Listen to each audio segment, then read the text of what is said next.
ಅದಕ್ಕೆ ಫಿಲಿಪಿಯನ್ ಹೇಳ್ತಾನೆ 4:4 ಯಾವಾಗಲೂ ಸಂತೋಷ ಪಡಿರಿ, ಎಡಬಿಡದೆ ಪ್ರಾರ್ಥನೆ ಮಾಡಿ. ಎಡಬಿಡದೆ ನಾವು ಸಂತೋಷ ಕೊಡ್ಬೇಕು, ಎಡಬಿಡದೆ ಪ್ರಾರ್ಥನೆ ಮಾಡ್ಬೇಕು. ಯಾಕಂತಂದ್ರೆ ಎರಡಕ್ಕೂ ಸಂಬಂಧ ಇದೆ. ಏನಕ್ಕೆ ಸಂಬಂಧ ಇದೆ ಅಂತ ನೋಡುವಾಗ, ನನ್ನ ತಂದೆಯೇ ಪ್ರೀತಿಯ ದೇವರು, ಆತನಲ್ಲಿ ಪ್ರೀತಿ ಸಮೃದ್ಧಿಯಾಗಿ ಇದೆ.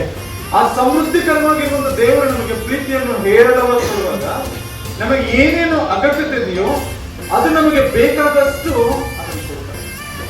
ಬೇಕಾದಷ್ಟು ಮಾತ್ರ, ಅಧಿಕವಾಗಿ ಕೊಡಲ್ಲ.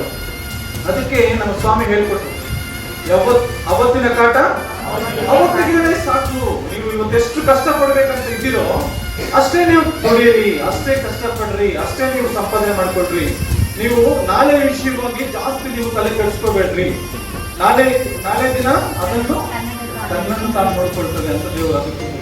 ಅದರಿಂದ ನಾವು ದ್ರವ್ಯಾಶೆಯನ್ನು ಪಡೆದುಕೊಳ್ಳುವಂತ ಮಕ್ಕಳಾಗಿದ್ರೆ ಸಂತೃಪ್ತಿಯನ್ನು, ನೆಮ್ಮದಿಯನ್ನು, ದೇವರು ಕೊಡುವಂತ ಸಮಾಧಾನವನ್ನು, ದೇವರು ಕೊಡುವಂತ ತೃಪ್ತಿಯನ್ನು ನಾವೆಲ್ಲರೂ ಕೂಡ ಹೊಂದಿಕೊಂಡು ಜೀವಿಸುವಂತ ಮಕ್ಕಳಾಗಿ ಬದುಕಬೇಕು.